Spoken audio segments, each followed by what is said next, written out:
I am working with the peppers in my daughter's garden. So I got some poblanos, I got some jalapenos, and some other peppers that are all down in here, and I'm working with tons of them, as you can see from the photo. And it reminded me of a section of the Bible I read in Exodus 20 this week. And it talked about how the Israelites were now ready to hear from God, and Moses is there, and all of a sudden they say, you know what, we're afraid. No, we're afraid God's going to be too much, that he's going to kill us for the sins we've committed and so on.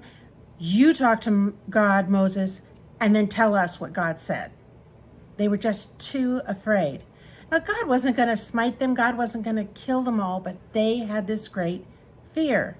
And it reminded me of that as I was working on these peppers this morning. Was a jalapeno, when you bite into it, burns your mouth really fast. I'm not fond of that intense jalapeno flavor, even in the smallest forms. It's just too much for me. But my daughter grows this pepper out here called a jalapeño. And it's a great little pepper. And watch, I could eat it. It's not a sweet pepper, but it tastes just like a jalapeno without the heat. Though it may be scary for you at first to start talking with God, there is nothing to fear. In the relationship that you can develop, you will be so blessed. Don't be afraid.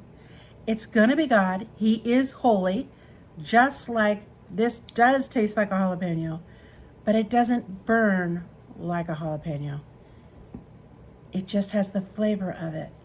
God is waiting for you. He wants to hear your voice.